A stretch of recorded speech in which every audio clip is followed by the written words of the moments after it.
Assalamualaikum warahmatullahi wabarakatuh. Selamat datang kawan-kawan semua di channel Lapak Horor X Mbah Warmo. Apa kabar kawan-kawan semuanya? Semoga baik-baik, sehat selalu. Dan terima kasih untuk kawan-kawan yang sudah berkenan hadir di channel ini. Dan tentu saja seperti cerita-cerita sebelumnya, nanti yang akan membawakan cerita itu adalah Mbah Warmo. Jadi langsung aja, monggo untuk beliau ini waktu dan tempat dipersilahkan. Monggo Mbah Warmo silahkan bercerita. Cerita kali ini gue dapet dari salah satu temen gue, namanya Mas Ilham. Jadi sekitar 2 bulan yang lalu, gue tuh ngedenger ada satu kabar buruk. Ada berita buruk tentang Mas Ilham, tentang keluarganya Mas Ilham. Jadi waktu itu gue coba kontak beliau, gue tanya-tanya gitu kan. Tapi ya tanya-tanya secara halus gitu. Terus ya kata dia, gue gak mau cerita lewat HP gitu, mending lu kesini aja bro gitu. Ya udah akhirnya gue pun main ke rumahnya Mas Ilham di kampungnya gitu ya, kampung neneknya. Nah di sana itu dia cerita panjang lebar, kurang lebih sekitar 3 jam. Itu benar-benar didominasi sama ceritanya Mas Ilham. Gue benar-benar jadi pendengar setia banget. Dan diceritain lah dari awal sampai akhir gitu ya. Sampai itu tadi hal buruk yang menimpa keluarganya Mas Ilham tadi. Nah, jadi di kampungnya Mas Ilham itu masih masuk wilayah Jawa Tengah, di sebuah kampung kecil yang nggak bakalan gue sebutin letak tepatnya itu di mana gitu, karena itu tadi menyangkut privasi. Dan alhamdulillahnya gue udah dapat izin juga buat share cerita ini ke kawan-kawan semua. Nah di kampung itu, di kampungnya Mas Ilham itu ada sebuah makam, boleh dibilang ya makam yang udah cukup tua, dimana makam itu tuh bener-bener satu makam sendiri gitu. Makam itu tuh ada di, gue kasih gambaran sedikit ya, di di bagian kepalanya itu tuh ada sebuah pohon besar, dimana di bawahnya itu, di bagian akarnya itu ada batu yang lumayan besar juga. Nah di batu itu ada lubang kecil dan di situ tuh netes air. Jadi kuburan itu sebenarnya kuburan yang sering dipakai orang itu buat meminta-minta gitu. Tapi memintanya bukan untuk meminta kayak kekayaan, harta, atau pesugihan kayak gitu, itu bukan. Tapi lebih ke hal-hal kayak pengen awet muda, pengen cantik, atau yang berbau-bau pengasihan kayak gitulah. Dan air itu katanya itu yang sering diambil sama orang-orang yang minta-minta tadi, itu untuk mereka minum gitu. Katanya setelah minum itu ya mereka akan mendapatkan sesuatu itu katanya. Tapi kalau untuk warga lokal itu kayaknya mereka nggak ini sih, hampir nggak ada yang melakukan itu. Kebanyakan itu orang-orang luar, mereka yang sengaja datang ke situ, ke makam itu. Nah, ada seperti yang gue bilang tadi, ada hubungannya antara makam itu dengan kejadian yang menimpa keluarganya Mas Ilham. Makam itu adalah makam seorang perempuan yang namanya Mbah Sentani. Dan Mbah Sentani itu adalah sahabatnya Mbah Sumi. Mbah Sumi ini neneknya Mas Ilham. Jadi Mbak Sumi itu punya 14 anak, dan Mas Ilham ini adalah cucu dari anak ke-14-nya itu. Jadi lumayan jauh ya, anak ke-14 punya anak Mas Ilham, dan Mas Ilham itu adalah anak terakhir dari itu yang anak ke-14-nya Mbak Sumi. Jauh banget pokoknya. Nah, Mbak Sumi sama Mbah Sentani itu mereka berteman dari kecil ya. Dari kecil mereka berteman, sering ya main bareng, mereka tuh benar-benar kayak ya sahabat karib kayak gitu. Dan siapa Simbah Sentani itu memang boleh dibilang terkenal cantik. Kalau Mbah Sumi itu katanya ya biasa aja gitu, umum gitu. Tapi ada sesuatu yang berbeda di Mbah Sentani. Mbah Sentani itu terkenal cantik. Dan ada satu hal yang menarik dari Mbah Sentani ini. Jadi ketika usia Mbah Sumi itu menginjak, ya udah 40-an ya, udah 40 tahunan. Itu katanya Mbah Sumi itu mulai benar-benar sadar dan yakin gitu. Awalnya sih sebenarnya udah ngeh ya, tapi ya masih setengah-setengah gitulah. Sampai akhirnya benar-benar di usia yang 40-an, 40 lebih itu ya. Itu tuh Mbah Sumi itu sadar kalau ada sesuatu yang aneh di temannya itu, Simbah Sentani itu. Mbah Sentani itu umurnya udah 40 tahun lebih, seumuran sama Mbah Sumi, tapi wajahnya itu masih kayak perempuan usia 20 tahunan. Masih cantik, masih muda. Dan waktu itu di usia 40 tahun, itu Mbah Sentani itu belum nikah. Sebenarnya awal Mbah Sentani itu jadi pembicaraan orang itu karena itu tadi. Wanita secantik ini kenapa dia nggak mau menikah gitu. Sementara banyak banget laki-laki yang ngelamar dia, tapi semuanya itu ditolak. Nah, ternyata Mbah Sentani itu pernah cerita ke Mbah Sumi. Jadi Mbah Sentani itu punya kakak, itu namanya Mbah Kanting, pria laki-laki. Mbah Sentani itu sebenarnya suka sama kakaknya, si Mbah Kanting itu, tapi karena itu dilarang, akhirnya udah Mbah Sentani itu harus nyimpen perasaannya rapat-rapat dan coba mengubur itu semua. Tapi sayangnya ya, biasanya perempuan kalau udah dia mencintai seseorang gitu ya, itu kan ya bakal susah banget buat ngelupain. Nah, itulah yang terjadi sama Mbah Sentani tadi. Sampai akhirnya si Mbah Kanting itu, kakaknya Mbah Sentani ya, itu tuh nikah sama Mbah Sumi. Jadi si Mbah Sentani ini itu cerita ke Mbah Sumi setelah mereka menikah, setelah mereka itu dikaruniai banyak anak, barulah si Mbah Sentani itu cerita alasan kenapa sampai sekarang dia nggak menikah. Hal itu lumayan bikin shock juga ya. Mbah Sumi ngedengar kayak gitu, merasa nggak enak, merasa gimana ya. Tapi memang mau gimana lagi gitu, yang namanya kakak adik kan itu emang dilarang gitu kan. Baik agama, budaya, adat kayak gitu tuh semuanya nggak boleh, ngelarang. Maka ya udahlah gitu, toh si Mbah Sentani juga sebenarnya udah ikhlas gitu. Baguslah si Mbah Kanting itu nikahnya sama Mbah Sumi, karena ya mereka tuh udah kenal deket gitu ya, udah tahu Mbah Sumi itu seperti apa. Mbah Sumi itu orangnya baik banget katanya. Ya udah, sampai akhirnya pada suatu hari di usia yang udah 40 tahunan itu ya. Jadi saat gue ceritain usia 40 tahunan itu, Mbah Sentani itu parasnya itu masih usia 20 tahunan. Bener-bener masih kelihatan muda, masih kelihatan cantik. Nah, suatu hari itu ada satu orang laki-laki. Dia adalah sebenarnya seorang dukun ya. Usianya udah lumayan tua, udah 50 atau 60 tahun, dan dia itu suka sama Mbah Sentani.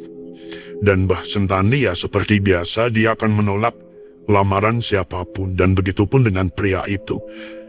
Si pria itu, si laki-laki itu namanya Madar, dan dia ngelamar Mbah Sentani namun ditolak. Akhirnya ya karena dia itu seorang itu ya praktisi ilmu hitam, gue lebih nyebutnya itu ya ilmu hitam ya. Dia pun melakukan santet terhadap Mbah Sentani tadi dikirim beberapa kali, tapi katanya gagal, sempat gagal. Jadi gagal taunya tuh Mbah Sentani ngerasa nggak enak gitu ya. Badan tuh ngerasa nggak enak, ada yang nggak beres setelah menolak tadi. Tapi sampai akhirnya suatu hari santet itu tuh berhasil, dan efeknya Mbah Sentani itu jadi lebih tua itu dalam hitungan hari gitu. Gak ada 1 bulan warga dibikin heboh dengan itu tadi.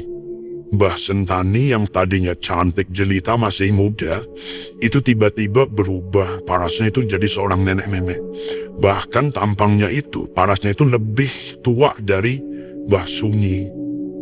Itu benar-benar ya kondisi yang cukup menghebohkan warga waktu itu.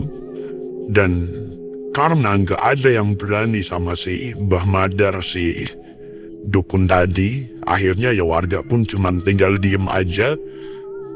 Dan keadaan itu tuh nggak makin membaik ya.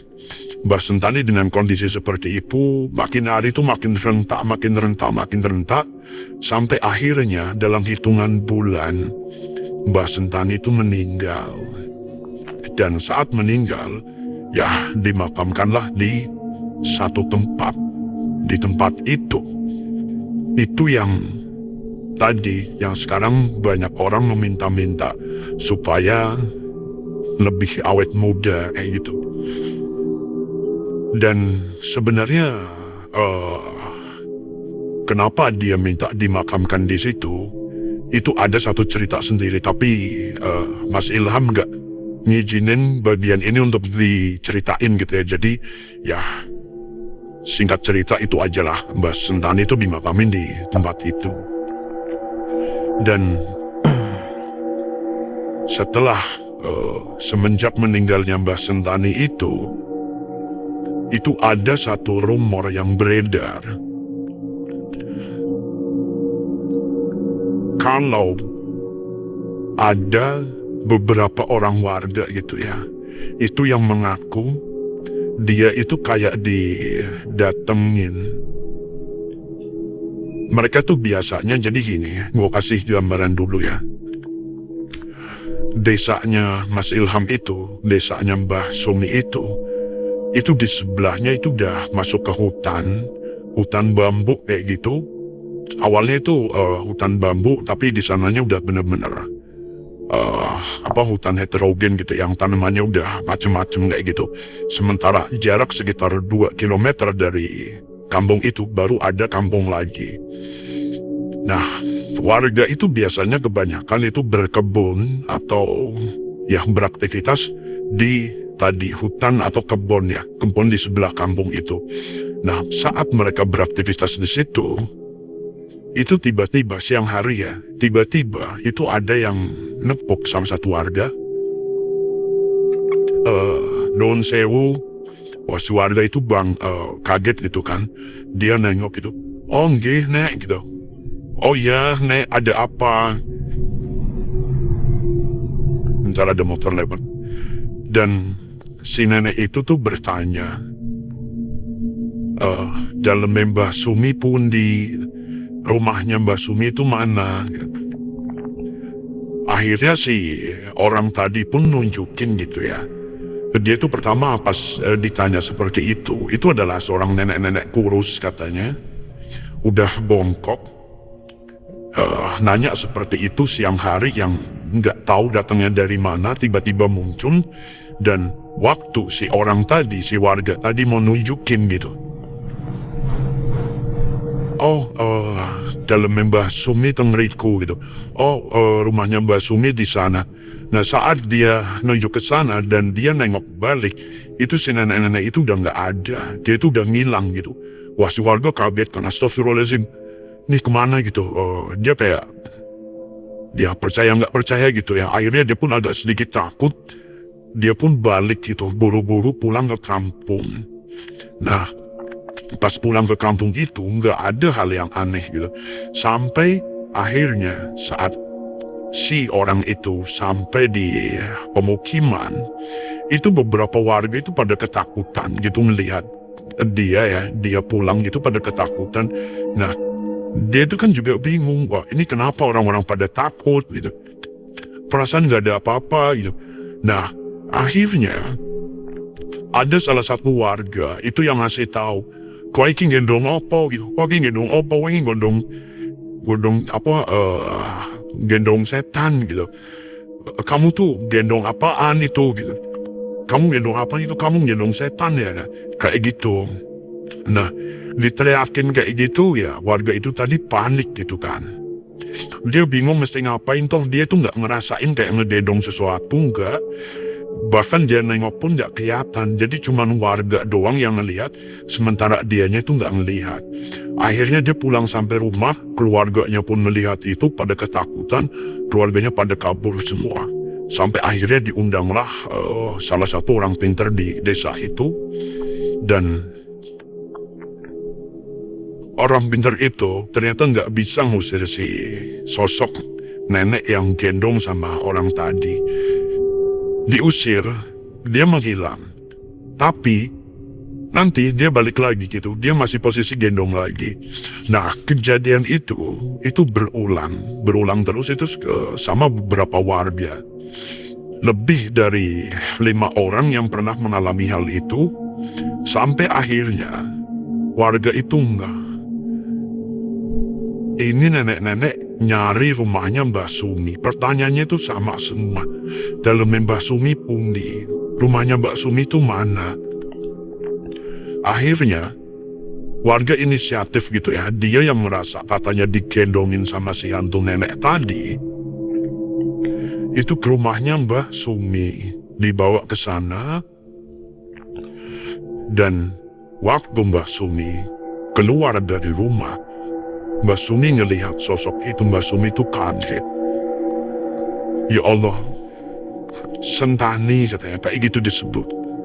Mbah Sumi itu masih kenal sama sosok Sentani tadi, sosok yang udah meninggal. Yang jelas itu jin ya, jin yang memanfaatkan Sentani itu tadi itu untuk membuat itu tadi ulah lah. Dia intinya mau bikin fitnah. Wah, Sentani gitu. Nah, terus habis itu si nenek-nenek hantu nenek-nenek tadi itu ngilang. Jadi warga setelah itu ya, kalau warga menemukan ada nenek-nenek yang bertanya dalam Mbah Sumi pundi, ya dia pasti akan pergi ke rumahnya Mbah Sumi cuman buat nganterin itu yang gendong itu.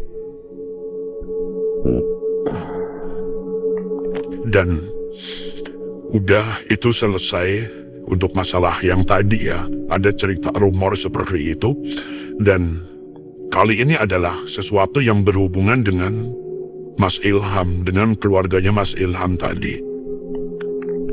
Jadi dulu banget waktu Mbah Sentani itu masih muda, masih sehat ya. Mbah Sentani itu pernah ngasih sesuatu, itu adalah potongan rambutnya dia, itu ke Mbah Sumi. Sum iki tolong disimpen gitu. Tolong disimpan. Ya, kamu akan ngelihat nanti hasilnya seperti apa. Dan akhirnya Mbah Sumi pun ya, dia nggak tanya-tanya banyak ya. Intinya dia ya udah, nih kamu apa-apaan sih ngasih kayak ginian. Ya udah diambillah potongan rambut itu. Katanya rambutnya tuh nggak panjang, cuman segini ya, sekitar 40 cm. Diambil dan itu ditaruhnya di bawah bantalnya Mbah Sumi. Dia tidur di sana. Ya, pokoknya apapun itu tetap berada di bawah bantalnya Mbah Sumi. Dan selama itu ya Mbah Sumi tuh nggak ngerasa ada sesuatu yang aneh, ada sesuatu yang berubah. Semuanya tuh biasa aja, nggak ada efek sama sekali. Dan ini dia, Mbah Sumi itu kan cerita tentang makam di desa Langkat itu. Nama desanya Mas Ilham itu namanya Desa Langkat ya. Dulu waktu itu namanya Desa Langkat, tapi sekarang desa itu namanya udah diubah. Yang jelas gue gak akan ngasih tahu namanya apa. Nah, di desa itu, ya Mbak Sumi cerita tentang makam itu tadi, termasuk tentang Sentani, tentang suaminya, si Mbah Kanting, dan orang yang melakukan kejelekan yang namanya Mbah Madar itu diceritain semuanya, termasuk rambut yang dikasih sama Mbah Sentani. Ternyata ada sesuatu yang cukup aneh yang terjadi di Mbah Sumi, yang Mbah Sumi sendiri itu nggak nyadar. Jadi Mbah Sumi itu terlihat sebenarnya ya, terlihat lebih muda dari umurnya. Itu akhirnya ada salah satu orang yang ngedenger cerita itu keluarga sendiri ya, masih keluarga besar, yang tidak lain itu adalah istrinya Mas Ilham. Ngedenger cerita kayak gitu, dia itu jadi terobsesi dengan cerita itu tadi, dan akhirnya si istrinya Mas Ilham itu ngambil rambutnya Mbah Sentani yang disimpan sama Mbah Sumi, diambil, dicuri, dan dia itu pergi. Ternyata setelah 3 hari kemudian, istrinya Mas Ilham itu tiba-tiba kejang, tiba-tiba dia kayak ngomong sendiri, badannya panas kayak gitu, dan akhirnya istrinya Mas Ilham itu dinyatakan gila. Dia tuh sering teriak-teriak sendiri, histeris, benar-benar gila ya. Dan kondisi terakhir itu dia sekarang, terakhir ya, sekitar 2 bulan yang lalu itu dia cuman ya diem aja di rumah kayak gitu. Dia tuh mengalami gangguan jiwa, dan itu kemungkinan disebabkan, banyak orang yang bilang ya, bukan gue yang menyimpulkan, tapi banyak orang yang bilang itu disebabkan karena itu tadi dia udah nyuri sesuatu yang memang bukan milik dia, dan sesuatu itu dianggap kayak semacam benda yang keramat gitu. Akhirnya ya mau gak mau istrinya Mas Ilham harus menanggung hal itu, dan sudah sekarang sih katanya udah dikonsultasikan dengan seorang psikiater, kayak gitu, udah diterapi gitu ya. Tapi kondisinya tuh belum membaik sampai sekarang. Ya, buat Mas Ilham dan keluarga sih, kalau dari gue doain semoga semuanya baik-baik aja. Kalau memang rambutnya masih ada, itu sebaiknya dikembalikan ke Mbah Sumi. Dan Mbah Sumi itu ternyata baru beberapa minggu kemarin itu meninggal dunia. Ya, itu jadi agak complicated sekarang masalahnya. Tapi ya semoga semuanya baik-baik aja. Ya kurang lebih seperti itu ceritanya sih. Mungkin ya ceritanya nggak terlalu serem ya.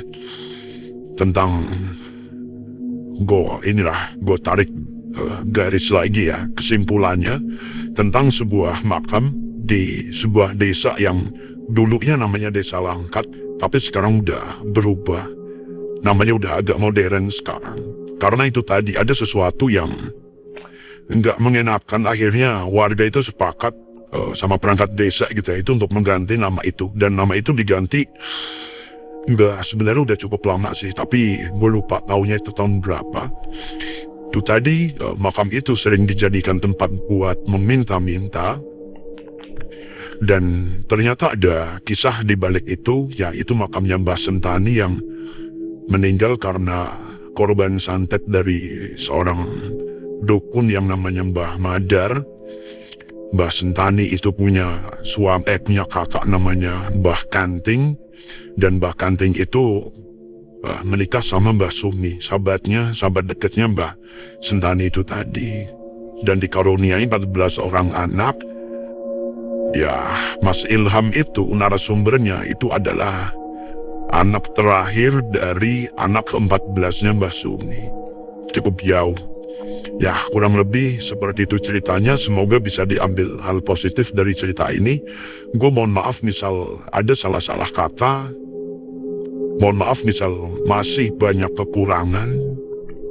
Dan alhamdulillah hari ini udah baikan setelah kemarin sempat beberapa hari tertunda buat upload video karena memang gak enak badan yang setelah gue pikir-pikir ternyata penyebabnya adalah gue kurang ngopi. Dan sekarang udah mulai ngopi lagi, alhamdulillah udah sedikit membaik ya. Dan akhirnya gue bisa share cerita ini lagi ke kawan-kawan semua. Sekali lagi mohon maaf, jaga kesehatan kawan-kawan semuanya. Assalamualaikum warahmatullahi wabarakatuh.